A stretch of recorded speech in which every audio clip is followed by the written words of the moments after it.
back to my channel. My name is Ezra Alexander, for those of you who are new here, and for those of you that aren't, what's up? Thank you for tuning in, and I don't want to chat too much right now. I'll just get right back into chapter 2, or pick up where we left off. So without further ado, let's go. Body and soul. Nag Hammadi manuscripts contain many Christian themes from a different angle, and they include the creation of Adam and Eve. Themes of the Gnostic version of Adam, which they call the first lower eon human, are again that the original Adam was a manifestation in the upper eons, and the demiurge embarked on a process of distorting its copy, or shadow version. Upper eon Adam was androgynous and the first lower eon copy.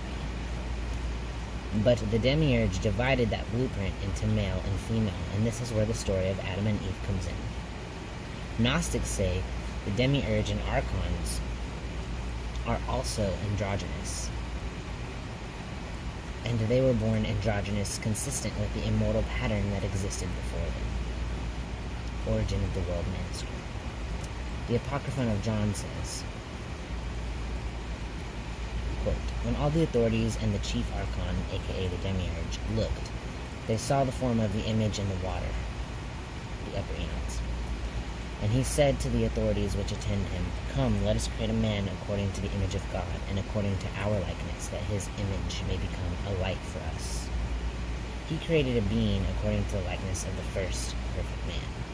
End quote. Gnostics saw the human body as a prison. They said humans are sparks or droplets of the same essence as God, but became trapped in their bodies from which they will eventually escape. This is another common Gnostic theme, that humanity does escape. Ignorance of self and reality is the real prison, but the body is a crucial vehicle for that by focusing attention in the tiny frequency band of the five senses. Archontic inversion and distortion seeks to imprison perception in the body and feed off low vibrational energy generated from ignorance and all that comes from that in the form of imbalanced mental and emotional states.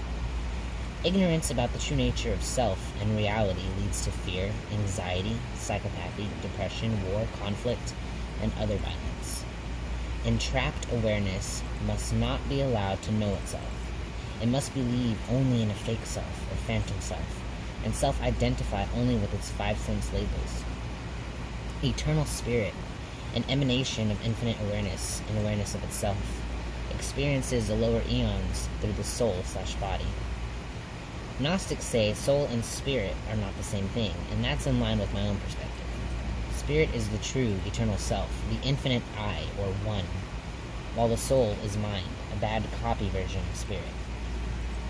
People are described as having no soul in the light of psychopathic behavior, but it's really a case of having no spirit in the sense of the definitions we are using here.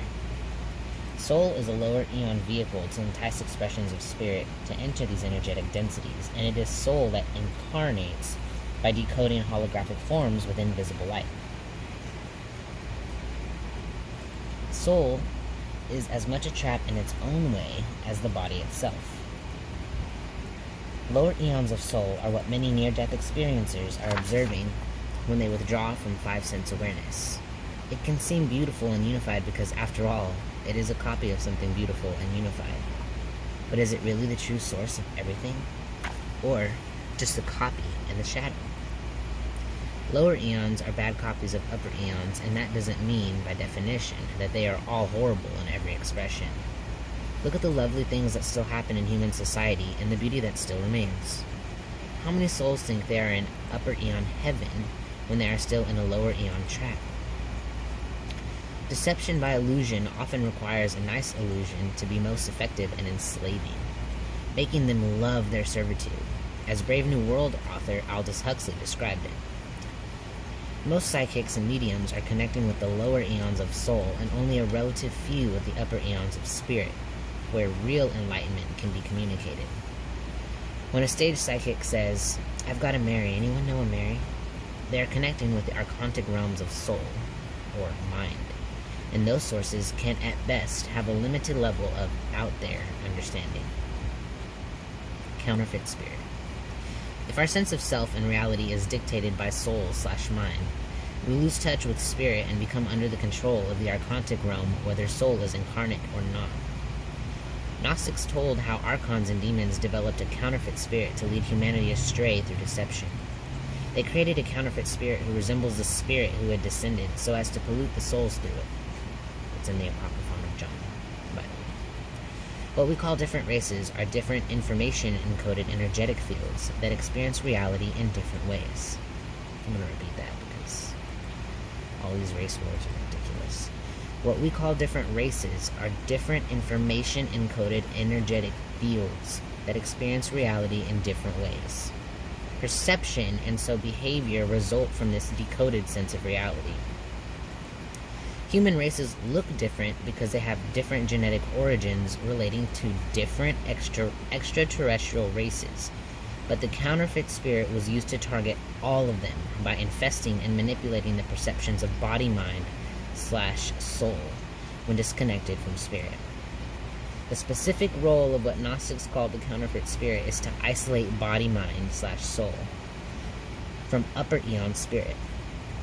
The infesting process with regard to five sense body-mind is described in terms of the biblical theme of the sons of God interbreeding with the daughters of men. The sons, aka the Archons and demons of God, aka the demiurge, infusing the body or biological energy field with a counterfeit spirit, could well be the source of the term original sin. Archontically possessed extraterrestrial entities taking a reptilian and other forms were also central to this interbreeding, as I will be explaining. Apocryphon of John says, he, Yaldabaoth/the demiurge, sent his angels, the Archons/demons, to the daughters of men, that they might take some of them for themselves and raise offspring for their enjoyment. And at first they did not succeed. When they had no success, they gathered together again, and they made a plan together. And the angels changed themselves in their likeness into the likeness of their mates, filling them with the spirit of darkness, which they had mixed for them, and with evil.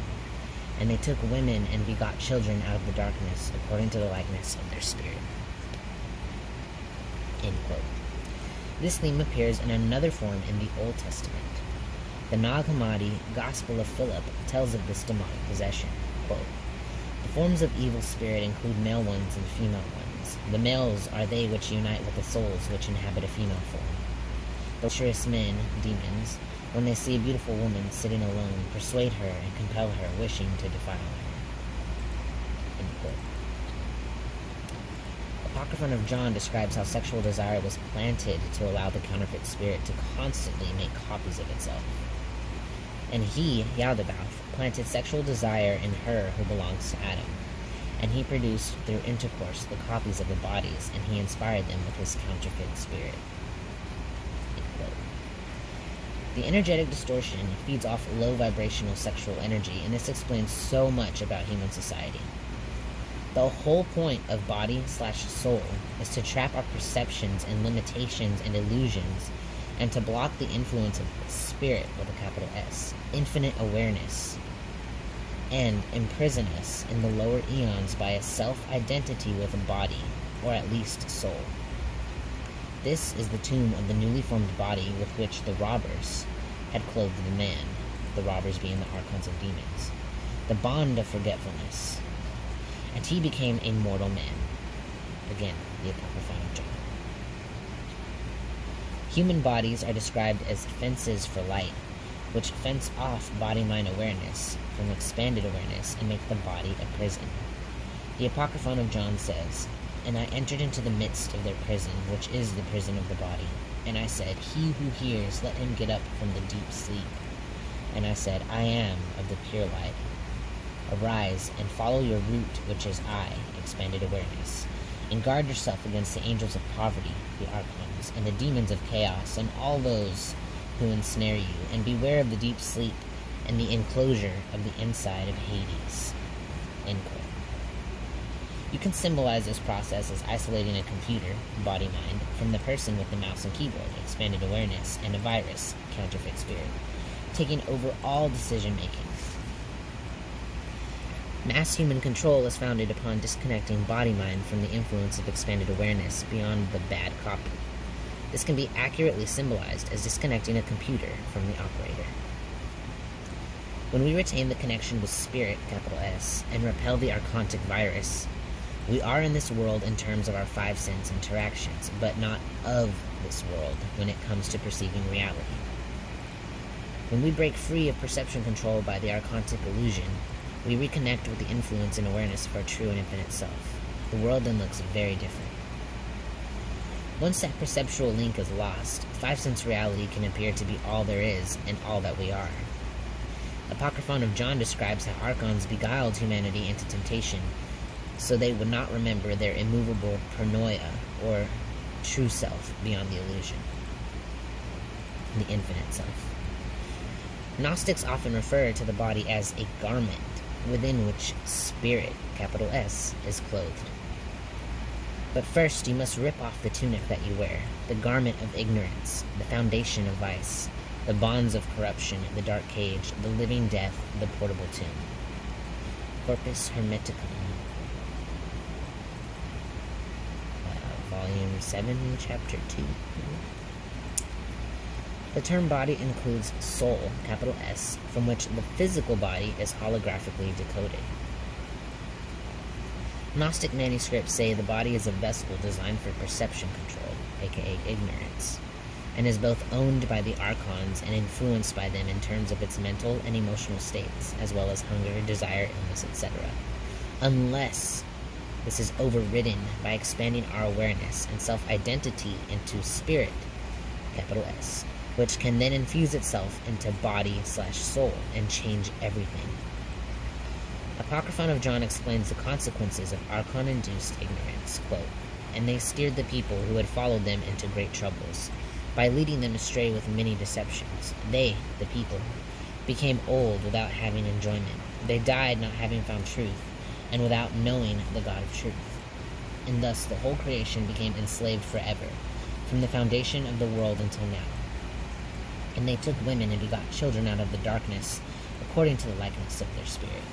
And they closed their hearts, and they hardened themselves through the hardness of the counterfeit spirit until now." End quote. This is still happening today. The point about closing their hearts is crucial, because that is the reason the world is as it is. They are talking about closing the heart chakra vortex, which connects us with the upper eon spirit, and through which comes compassion, empathy, and love in its infinite, non-personal sense. The heart vortex can be closed by psychopathic traits of the counterfeit spirit and by trauma and fear that lead to what we call heartache or being heartbroken.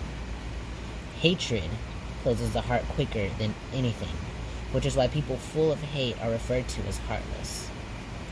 Extreme states of grief can so affect the heart chakra that the distortion is transmitted to the holographic or physical heart, and people are said to die of a broken heart. The brain is a processor of information that relates to mind, but the heart is home to the spirit, capital S, or the source of connection to spirit, capital S. Lose that connection, close your heart, and your awareness becomes isolated in five-sense body-mind reality.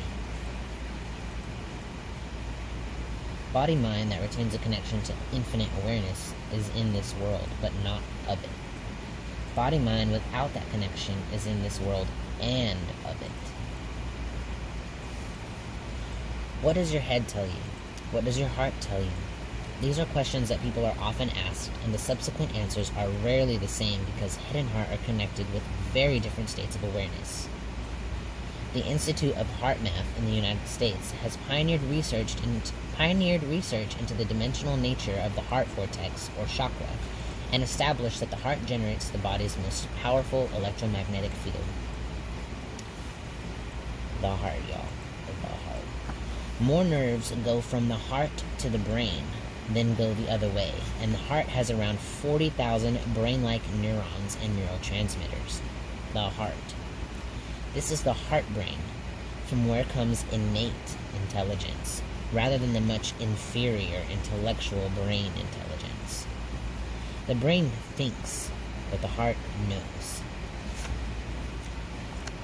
This is the difference between intuitive knowing, and trying to work everything out through the process of thinking. The heart knows because it is connected to that level of awareness that does know, without a shadow of a doubt. Brain/mind thinks because it doesn't know, and so has to work it out. Thinking has to think. Studies at the Institute of Heart Math have found that when the electromagnetic connection between heart, brain, and central nervous system is in a state of coherence and balance, the person enters an expanded sense of awareness. The opposite happens when that balance is broken through imbalanced mental and emotional states like anxiety and fear. Our conch-human society is structured to constantly stimulate those emotional states and empower the counterfeit spirit, infecting the human body-mind so that it can become the dominant source of perception and behavior. We literally have two minds, our own consciousness or heart consciousness and the counterfeit spirit. Heart consciousness gives us empathy, compassion, and love in its true sense, while the counterfeit spirit gives us selfishness, hate, and violence, and makes people heartless. We can also hear the counterfeit spirit in the brain chatter that won't shut up and feeds us fears, anxiety, worry, and all sorts of what-if scenarios. Sit quietly and listen to this chatter, and you will see that it's not you. You are the one listening to it. Body decoding systems, in terms of the five senses, are confined to the ridiculously narrow band of visible light because it is made to be that way. Made to be that way. The body is designed as a prison of perception, and of course, visual reality would be made as narrow as possible, just like the prisoners who could only see in one direction in the Plato story. If we don't expand our sense of awareness beyond the smear of reality called visible light, then how are we going to be anything but ignorant? The same can be said of our limited human lifespan, which I suggest is encoded in human genetics. Far longer lives would give people a much better chance to work out what is really going on. You can only keep people in a state of extreme ignorance, aka control, by denying them knowledge about everything except what they need to know to serve your interests and your interests alone. Deny knowledge and you entrap your target in a prison of ignorance. The fickle finger. Morpheus asks in the first Matrix movie, "Do you believe in fate, Neo?" The reply is no, because Neo says that he doesn't like the idea that he's not in control of his life. Well, unless we break out of the prison cell of ignorance and move our point of attention and self-identity from body-mind phantom self to the spirit of infinite self, then we are not in control of our lives. We are controlled by a daily torrent of perception manipulation in the endless ways that I have been exposing for nearly 30 years. Gnostics contended that a major pillar of the control system is the influence of planets, or what we call astrology. Mainstream science dismisses the whole concept of horoscopes and their impact on human behavior and experience. This is another case of we can't explain it, so it can't be happening.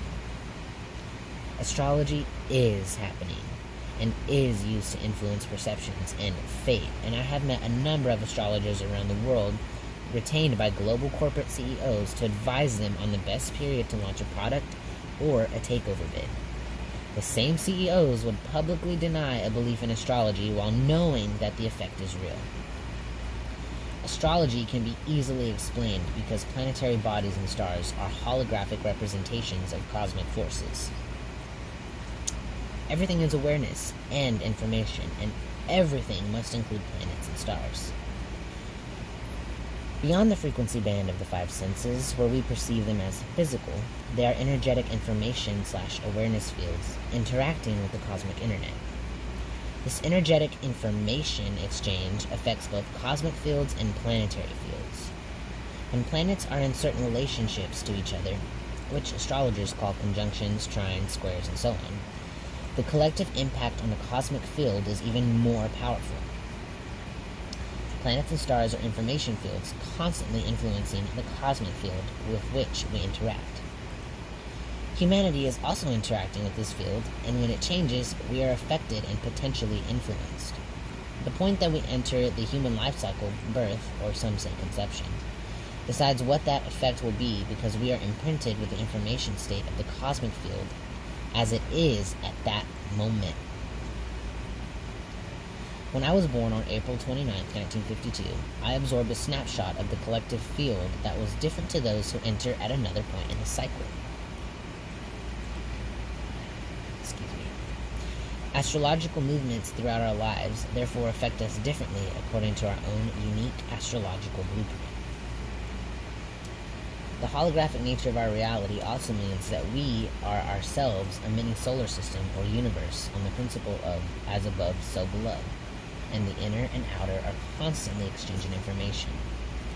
Reading what all these influences and effects are likely to be is the whole foundation of astrology. I have no problem with astrology being real, but other aspects of the narrative have never really made sense to me. Many believe that we come into the world with astrological influences to guide us through a certain path and to give us certain gifts that would be useful in that. Studies have highlighted how those born in certain parts of the year tend to have aptitudes for certain things. I can see that, and it makes sense in terms of the astrological blueprint. I also accept that it is possible to choose a specific point in the astrological cycle that will support the experience you are choosing to have.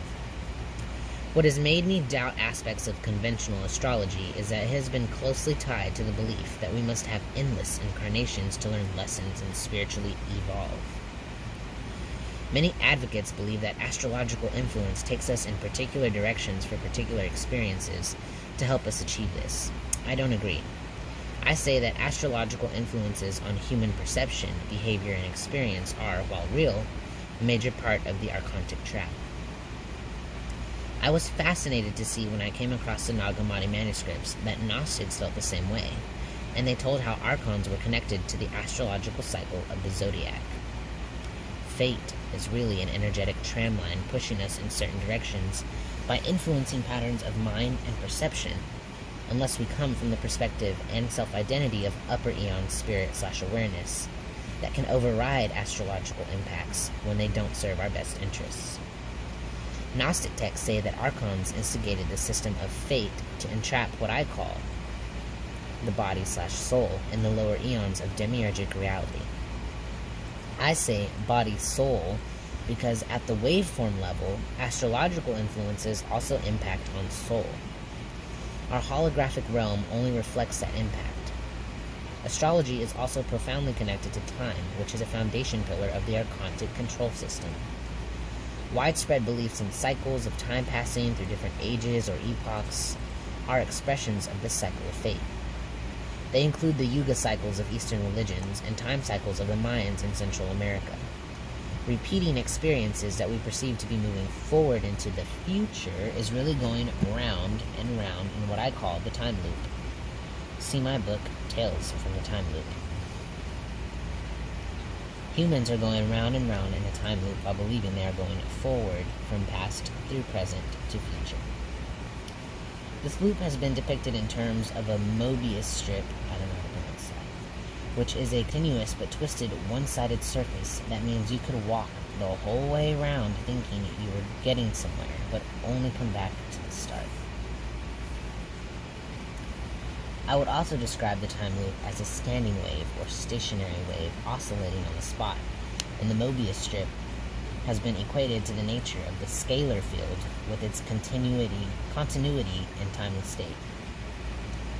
Oscillation gives a feeling of movement, but actually goes nowhere. Time, eras, ages are an illusion happening in the same now, or oscillating field.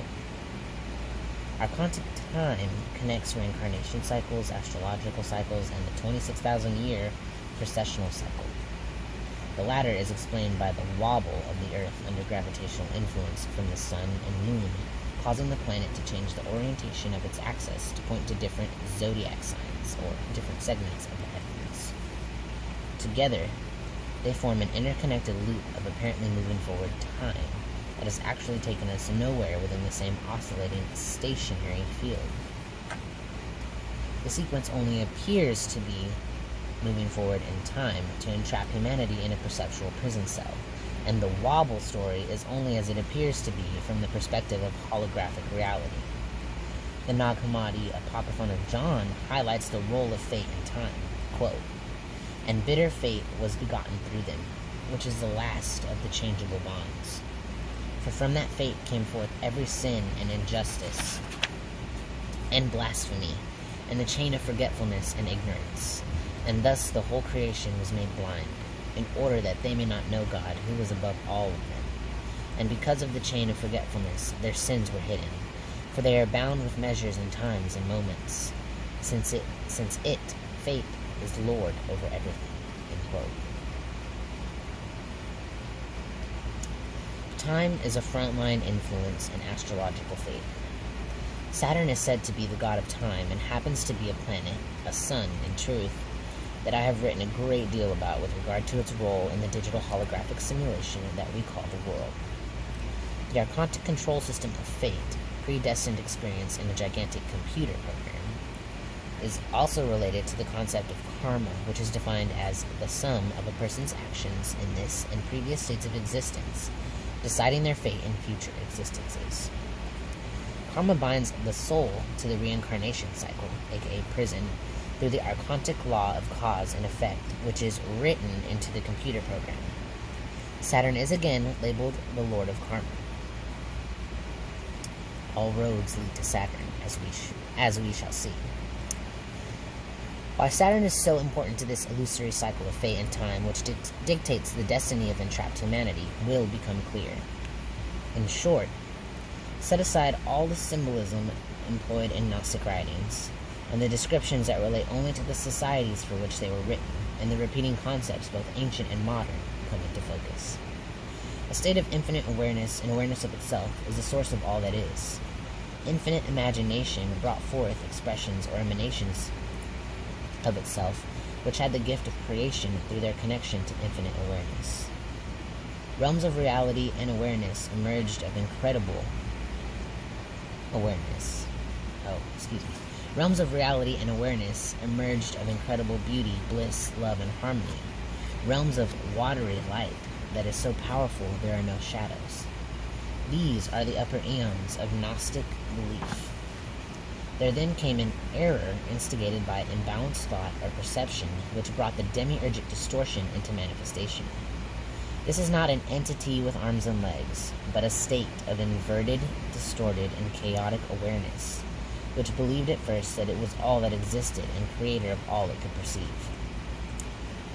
The distortion made subordinate copies of itself, which Gnostics refer to as Archons, and they made copies of themselves they called demons. All reflected the same perception state of extreme imbalance because they are expressions of the prime imbalance.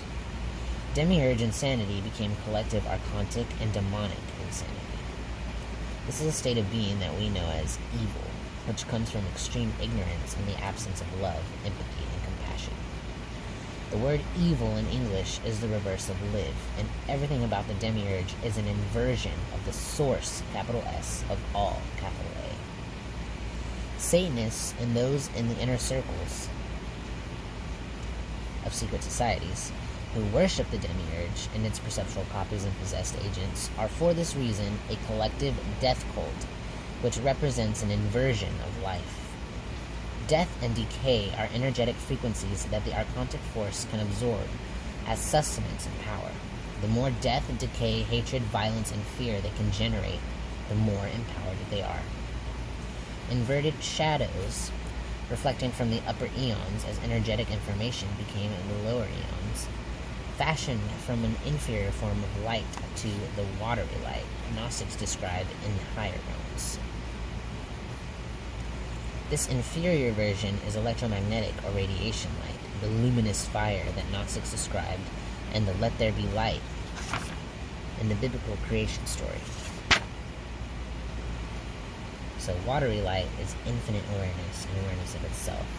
The matrix light is the Archontic luminous fire.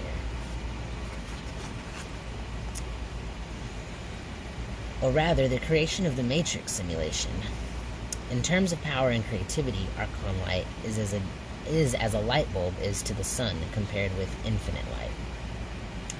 Human form and the energetic garment of soul was manifested as a flawed and manipulated copy of an upper eon blueprint or archetype, Adam, designed to entrap awareness in the lower eons and the illusion of physicality and separation. Humans went forth and multiplied, made copies of themselves to procreation, which led to humanity as we know it today. The body that we think we see is really a holographic image fashioned from the standing wave information blueprint in the soul field, which is why the base form of the body is not actually what we see, but a waveform information field.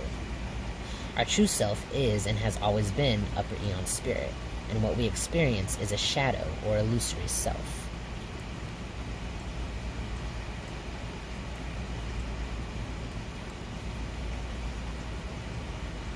By self-identifying with the true self and not the fake or phantom self, we bring the shadow and what it reflects, spirit self, capital S, back into synchronization, harmony, and unity.